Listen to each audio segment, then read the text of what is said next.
Bismillahirrahmanirrahim. Assalamualaikum warahmatullahi wabarakatuh. Para mahasiswa-mahasiswi yang saya cintai dan saya banggakan, perkenalkan pada pertemuan pada hari ini kita bersama-sama dengan saya selaku Kepala Badan Penanggulangan Bencana Daerah Kabupaten Purbalingga. Perkenalkan, nama Muhammad Umar Fauzi. Para mahasiswa yang saya hormati, tema hari ini, perkuliahan pada hari ini adalah terkait dengan bagaimana kita bisa meningkatkan kesadaran lingkungan hidup dan kesiapsiagaan bencana. Bahwa BPBD adalah merupakan salah satu institusi atau OPD pemerintah daerah yang bergerak di dalam persoalan bagaimana kita bisa melakukan catastrophic disaster atau penanggulangan bencana. Di dalam rangka tugas pokok fungsinya bahwa BPBD, sering disebut dengan BPBD, itu menggunakan beberapa dasar hukum. Yang pertama adalah Undang-Undang Nomor 24 Tahun 2007 tentang penanggulangan bencana. Yang kedua adalah Peraturan Pemerintah Nomor 21 Tahun 2008 tentang penyelenggaraan penanggulangan bencana.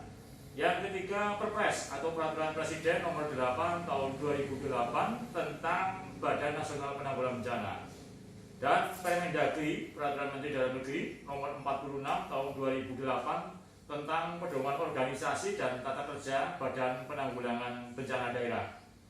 Selanjutnya Peraturan Kepala BNPB Nomor 3 Tahun 2008 tentang pedoman pembentukan Badan Penanggulangan Bencana Daerah, serta Peraturan Daerah Nomor 15 Tahun 2010 tentang organisasi dan tata kerja Satuan Polisi Pamung Praja dan lembaga lain Kabupaten Purbalingga.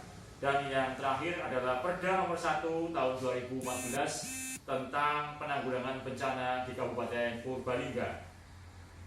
Gambaran umum Kabupaten Purbalingga dari mahasiswa bahwa Kabupaten Purbalingga itu termasuk dalam wilayah Provinsi Jawa Tengah bagian barat daya. Sebelah utara berbatasan dengan Kabupaten Pemalang dan sebelah selatan berbatasan dengan Kabupaten Banyumas dan Banjarnegara. Sementara untuk sebelah timur berbatasan dengan Kabupaten Banjarnegara dan sebelah barat berbatasan dengan Kabupaten Banyumas. Luas wilayah Kabupaten Purbalingga itu terdiri dari 77.764 km persegi atau sekitar 2,39% dari luas wilayah Provinsi Jawa Tengah. Adapun lingkup wilayah administrasi Kabupaten Purbalingga meliputi 18 kecamatan, 224 desa, 15 kelurahan, 886 dusun dan 1.530 RW dan 4.968 RT. Adik-adik mahasiswa yang saya hormati, berkait dengan definisi bencana, bencana ini adalah merupakan sebuah peristiwa atau serangkaian peristiwa yang mengancam dan mengganggu kehidupan dan penghidupan masyarakat yang disebabkan baik oleh faktor alam atau non-alam maupun faktor manusia, sehingga mengakibatkan timbulnya korban jiwa manusia, kerusakan lingkungan, kemudian kerugian harta benda, dan dampak psikologis yang lain. Ini sesuai dengan Undang-Undang Nomor 24 Tahun 2007. Jadi jenis bencana ada 3. Bencana yang disebabkan oleh faktor alam, kemudian yang kedua non-alam, dan yang ketiga adalah karena faktor sosial. Adapun jenis-jenis bencana yang ada di Kabupaten Purbalingga yang mengancam, yang pertama adalah sering kita sebut dengan landslide atau tanah bergerak, atau sering kita sebut dengan tanah longsor. Yang kedua banjir, yang ketiga kekeringan, keempat kebakaran, yang kelima letusan gunung api selamat, dan keenam angin puting beliung. Dan yang terakhir kita Purbalingga salah satunya dari sekian atau seluruh kabupaten di Indonesia adalah kita terkena coronavirus disease COVID-19. Pandemi COVID-19 ini melanda Kabupaten Purbalingga. Secara rinci akan kami sampaikan, yang pertama adalah terkait dengan bencana alam tanah longsor. Gerakan tanah atau longsor ini merupakan sebuah gerakan menurut lereng oleh massa tanah dan atau batuan akibat dari terganggu kestabilan tanah atau batuan penyusun lereng tersebut. Faktor-faktor penyebab terjadinya tanah longsor, yang pertama adalah faktor pengontrol gerakan tanah. Ini yang pertama karena kondisi morfologinya. Jadi kemiringan lerengnya, semakin lereng itu semakin miring, maka tingkat risiko morfologi ini akan mengakibatkan semakin tingginya tingkat tanah longsor itu terjadi. Yang kedua, kondisi batuan penyusun lereng. Selanjutnya adalah kondisi hidrologis lereng. Dan yang terakhir adalah penggunaan lahan dan pembebanan masyarakat tanah ini adalah curah hujan yang deras. Ini sekarang lagi mulai musim penghujan mulai turun, sehingga tentu harus diwaspadai terkait dengan pemicu gerakan tanah. Yang kedua, getaran gempa bumi, dan yang ketiga, erosi sungai. Serta yang terakhir tentunya adalah aktivitas manusia ini terkait dengan penambangan yang tidak memperhatikan tebing galian pada lereng yang terjal. Ini faktor yang terakhir. Kemudian pencegahan tanah longsor itu bisa kita lakukan. Yang pertama tentu harus kita hindari membangun rumah di bawah atau dekat lereng atau dekat tebing. Kemudian buat sekedan atau terasering di lereng yang terjal kalau memang membentuk permukiman di sana. Yang ketiga, hindari buka kolam atau perkebunan di lereng yang dekat dengan permukiman warga. Dan apabila terlihat retakan, apalagi sudah membentuk tapal kuda, segera tutup retakan itu dengan tanah atau dengan semen, sehingga tanah yang berlubang itu akan dipadatkan agar tujuannya adalah air hujan ini tidak bisa menerobos ke celah-celah tanah. Kemudian hindari pemotongan tebing menjadi tegak. Penebangan pohon di sekitar lereng sebaiknya jangan dilakukan. Kemudian permukiman yang didirikan di tepian sungai yang rentan terkena erosi, kami harapkan mencari daerah lain yang lebih aman bila ingin mendirikan rumah. Selanjutnya, pembuatan saluran pembuangan air atau SPA, saluran pembuangan air yang otomatis bisa menjadi saluran penampungan air tanah atau SPAT. Saat curah hujan sedang tinggi, saluran menjadi SPA, tetapi ketika intensitas hujan rendah dapat berubah menjadi penampungan air tanah. Selanjutnya, menanam jenis tanaman keras dan ringan yang memiliki perakaran dalam di wilayah yang curam. Dan yang terakhir tentunya pengembangan usaha tani yang ramah longsor lahan.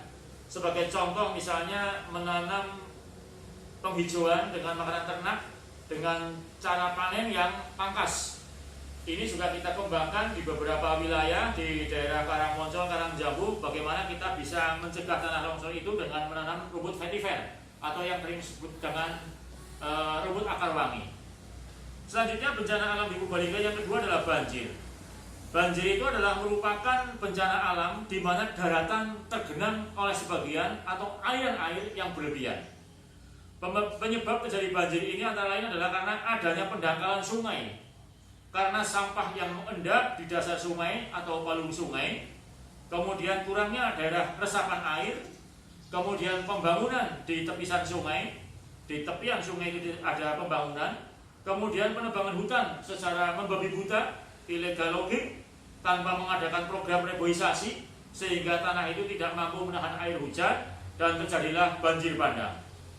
Selanjutnya adalah penyumbatan air akibat sampah, sehingga tentu kami berharap kepada para mahasiswa agar kita harus mendisiplinkan diri, harus menjadi sebuah kebiasaan agar kita bisa membuang sampah tidak sembarangan. Selanjutnya, untuk cara mengatasi banjir adalah menata daerah aliran sungai, danau, dan lain sebagainya sesuai dengan fungsinya. Kemudian tidak membuang sampah sembarangan ke danau, ke sungai, ke selokan. Kemudian tidak membangun rumah atau bangunan di bantaran sungai. Lakukan pengerukan sungai secara berkala. Kemudian perlu dilakukan reboisasi atau penghijauan hutan. Dan yang terakhir, sistem pemantau dan peringatan apabila terjadi bencana harus dibangun di daerah yang rawan banjir. Pentingnya early warning system inilah yang kita kembangkan pada masyarakat. Ketika sering ada early warning system, peringatan dini yang berjalan dengan baik, maka harapannya adalah bencana-bencana ini akan diketahui lebih awal. Kemudian selanjutnya, bencana yang lain yang melanda Kabupaten Purbalingga ini adalah bencana kekeringan. Kekeringan terjadi ini dikarenakan kekurangan pasokan air pada satu daerah dalam masa yang berkepanjangan, misalnya sampai beberapa bulan hingga bertahun-tahun. Umumnya di Kabupaten Purbalingga hanya berbulan-bulan, paling lama 3 bulan, 4 bulan. Biasanya ini muncul bila satu wilayah ini secara terus-menerus mengalami curah hujan di bawah rata-rata. Kekeringan ini tentu menjadi persoalan sendiri karena masyarakat semuanya membutuhkan air bersih, sehingga Kabupaten Purbalingga dalam BPBD senantiasa mencoba untuk senantiasa melakukan layanan kepada masyarakat yang membutuhkannya. Pengalaman bahwa di Kabupaten Purbalingga hanya di 3 kecamatan yang tidak mengalami kekeringan, yaitu Purbalingga, kemudian Kecamatan Padamara, Selanjutnya Kecamatan Kalimana, ini biasanya tidak mengalami kekeringan. Kebakaran hutan atau lahan, karhutla yang kita sebut itu.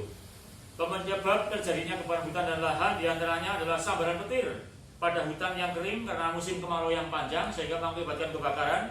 Kemudian karena keserbuhan manusia, antara lain membuang puntung rokok ketika mereka sedang mendaki gunung, sedang camping, sedang berkemah, ini membuang puntung rokok sembarangan dan lupa untuk mematikan api di perkemahan itu.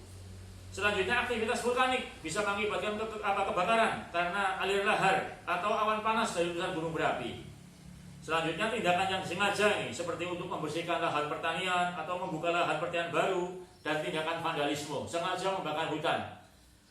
Kemudian kebakaran di bawah tanah atau ground fire. Ini pada daerah tanah-tanah gambut biasanya kita jumpai.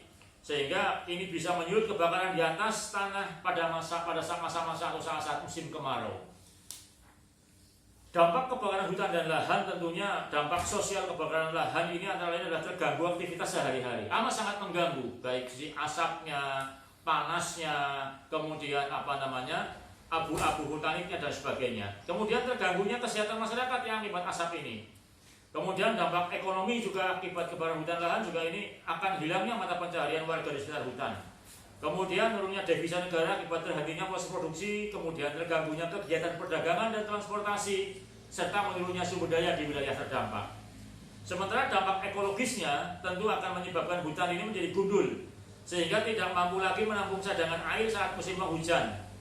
Hal ini akan menjadikan faktor terjadinya tanah longsor dan banjir bandang, menyebabkan berkurangnya sumber air bersih dan mengakibatkan kekeringan karena kebakaran hutan dapat menyebabkan hilangnya pepohonan sebagai sumber air.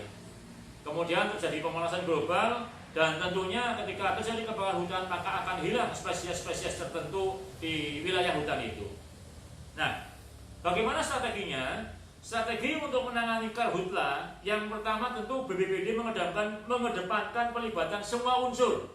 Kita ajak semua warga, kita ajak semua elemen masyarakat, ya, atau yang sering kita sebut dengan kesatuan pentahelix, yakni pemerintah, akademisi, para mahasiswa, para pakar, para dosen, kemudian dunia usaha, masyarakat dan media massa yang diharapkan dapat mampu untuk mencegah terjadinya kebakaran sejak dini, khususnya di kabupaten yang kerap dilanda karhutla.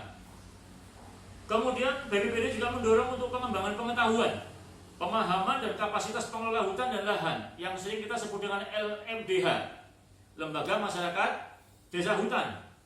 Potensi ekonomi lokal, mengubah perilaku agar masyarakat senantiasa mengintervensi pihak-pihak yang sengaja atau akan berniat untuk membakar lahan untuk membuka lahan. Kemudian tentu kita kembangkan juga monitoring sistem peringatan dini melalui informasi Fire Danger Rating System atau yang sering disebut dengan FDRS dari Badan Meteorologi, Klimatologi dan Geofisika atau BMKG. Kemudian pantauan titik panas atau hotspot dari Lembaga Penerbangan dan Antariksa Nasional atau LAPAN maupun ketinggian muka air di lahan gambut dari BLG. Selanjutnya juga kita bisa membuat satgas, membentuk satgas di setiap daerah untuk bisa memantik kepedulian dalam penanganan bencana. Selanjutnya bencana alam di Purbalingga yang kita khawatirkan adalah letusan gunung api Slamet. Adik-adik mahasiswa-mahasiswi yang saya cintai, bahwa gunung api Slamet ini memiliki ketinggian 3.432 meter dari permukaan laut. Gunung api Slamet ini merupakan gunung api aktif tipe A. Pernah meletus sejak tahun 1600. Gunung ini terletak pada posisi 7014,30 derajat lintang selatan dan 109,12,30 bujur timur, dengan wilayah administrasi masuk ke dalam 5 wilayah, yaitu Kabupaten Brebes, Tegal, Pemalang, Banyumas, dan Purbalingga. Berdasarkan catatan sejarah letusannya, gunung api Slamet yang bertipe A ini sudah meletus sebanyak 25 kali sejak tahun 1772. Berikut beberapa kejadian letusan gunung api Slamet pada masa lalu yang dicatat oleh Kusuma Dinata dan Abdurrahman di tahun 2007. Nah, untuk menyiapkan sebelum menghadapi letusan gunung api, tentu kita harus mengetahui tingkat kerawanan tempat tinggal akan bahayanya, terutama letusan gunung api. Kemudian memahami tahapan aktivitas gunung berapi, kemudian perhatikan arahan dari pihak berwenang mengenai status dan radius aman dari kawah. Kemudian persiapkan selalu masker dengan kerapatan yang tinggi atau minimal masker kelas N95, masker bedah, dan kacamata pelindung untuk di rumah. Buatlah kesepakatan pra-bencana untuk mempersiapkan keluarga tentang rencana komunikasi dan evakuasi saat erupsi gunung api terjadi. Dan tentunya kita harus menyiapkan skenario evakuasi yang lain jika dampak letusan meluas di luar prediksi bencana alam di Kabupaten Purbalingga, seperti halnya yang terjadi di seluruh wilayah Indonesia sebagian besar, bahwa kita sedang mengalami pandemi coronavirus disease 19 COVID-19. Coronavirus ini merupakan keluarga besar virus yang tentu mampu menyebabkan penyakit pada manusia dan hewan. Pada manusia biasanya menyebabkan penyakit infeksi saluran pernafasan, mulai flu biasa hingga penyakit yang serius seperti Middle East Respiratory Syndrome atau MAS dan sindrom pernafasan akut berat atau Severe Acute Respiratory Syndrome atau SARS. Coronavirus jenis baru yang ditemukan pada manusia sejak kejadian luar biasa muncul di Wuhan, di Cina pada Desember 2019, kemudian diberi nama Severe Acute Respiratory Syndrome Coronavirus 2 atau SARS-CoV-2 dan menyebabkan penyakit coronavirus disease 2019 atau yang sering kita sebut dengan COVID-19. Adik-adik mahasiswa yang saya cintai, bahwa cara mencegah penyebaran COVID-19 tentunya ada yang kita sebut dengan kita harus menerapkan 3M.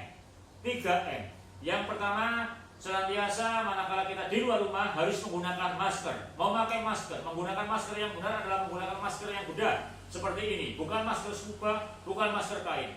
Kalau terpaksa menggunakan masker kain, maka tentu masker kain itu harus didouble, harus dilapis 2-3 lapis masker kain. Kemudian sering-seringlah mencuci tangan dengan sabun, pakai sabun di air yang mengalir. Dan tentunya yang ketiga, senantiasa kita menjaga jarak dan menghindari kerumunan. Seperti kuliah pada hari ini kita lakukan dengan daring, kemudian adik-adik mahasiswa duduknya memiliki spasial 1,5-2 meter. Inilah salah satu cara untuk menghindari terkena atau tertular oleh coronavirus disease 19. Nah, tentu mitigasi dan program kerja Badan Penanggulangan Bencana Daerah Purbalingga dalam penanggulangan bencana, tentu yang pertama kita harus senantiasa melakukan sosialisasi kepada masyarakat dan sekolah tentang pembentukan desa tangguh bencana. Ini di beberapa desa, salah satunya adalah di desa Tangalu. Kemudian juga pelatihan dan simulasi budaya sadar bencana pada masyarakat atau yang sering disebut dengan Budarna. Kemudian yang tidak kalah penting adalah pemasangan alat EWS, Early Warning System. Ini untuk mengetahui sejak dini manakala akan terjadi kejadian bencana. Umumnya yang kita pasang adalah tentang tanah longsor. Dan yang terakhir tentu kita, karena tadi pentahelik, menggunakan media dengan siaran radio dan televisi tentang kebencanaan. Dan yang terakhir tentu kita senantiasa secara berkala melakukan survei di lokasi terdampak bencana dan tindak lanjut kejadian bencana.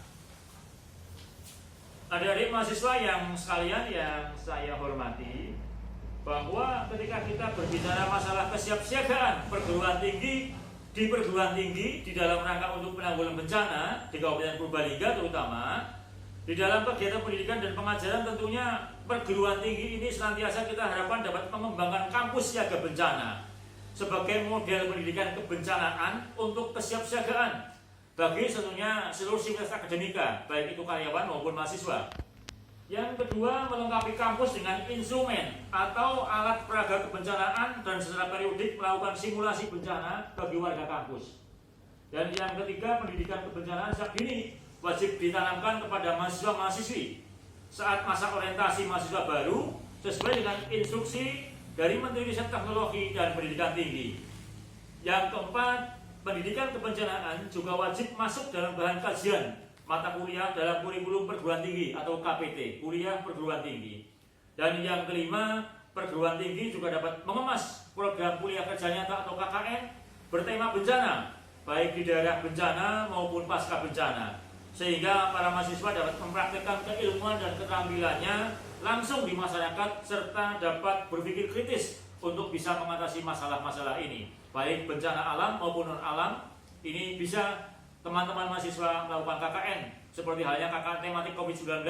Ini beberapa perguruan tinggi juga sudah bergabung dengan BPBD, ada UNSUD, ada UNS, ada BSI, ada UNWIKU dan sebagainya. Kami juga harapkan kepada teman-teman mahasiswa Unperba, nanti manakala ada yang KKN, kita bisa bergabung dengan BPD Kabupaten Purbalingga. Selanjutnya, kegiatan penelitian dan publikasi ilmiah. Adik-adik mahasiswa sekalian yang saya hormati, kami berharap betul kepada para dosen dan juga kepada para mahasiswa-mahasiswi ini agar didorong aktif untuk mampu menulis artikel tentang bencana di media massa atau publikasi di jurnal ilmiah terkait dengan kebencanaan. Yang kedua, perguruan tinggi juga dapat menghasilkan buku ilmiah, modul pembelajaran, buku panduan atau buku saku tentang bencana yang dapat digunakan sebagai acuan pendidikan kebencanaan di kampus maupun masyarakat di luar kampus. Yang ketiga, bisa membantu kami untuk membuat leaflet yang menarik serta model-model atau alat peraga pendidikan kebencanaan untuk edukasi kepada masyarakat. Yang keempat, mengembangkan produk hak kekayaan intelektual HAKI kepada berbagai sistem, alat, perangkat, pendukung penanggulangan bencana. Dan yang kelima tentunya menyelenggarakan seminar, diskusi ilmiah, diseminasi, pelatihan, workshop tentang kebencanaan, baik secara berskala lokal, kemudian regional, nasional maupun internasional. Hari ini kita cukupkan sebagai pengantar dan mudah-mudahan di waktu yang lain kita bisa melakukan kuliah lagi dengan tema kuliah yang berbeda. Demikian yang bisa kami sampaikan. Manakala ada kekurangan dan manakala ada pertanyaan bisa disampaikan kepada kami di BPD Kabupaten Purbalingga. Adik-adik mahasiswa sekalian yang saya hormati, jadi ketika kita tidak melakukan sesuatu kemudian tidak terjadi bencana, itu sama dengan keberuntungan. Tetapi kalau kita sudah melakukan mitigasi, melakukan sesuatu kemudian tetap terjadi bencana, maka kita sudah berikhtiar. Nah, manakala kita sudah melakukan mitigasi, melakukan penanggulangan bencana sejak dari awal kemudian tidak terjadi bencana, itulah yang namanya investasi. Adik-adik mahasiswa, percayalah bahwa ketika kita menjaga alam, maka alam akan menjaga kita. Demikian, salam tangguh. Salam tangguh. Assalamualaikum warahmatullahi wabarakatuh.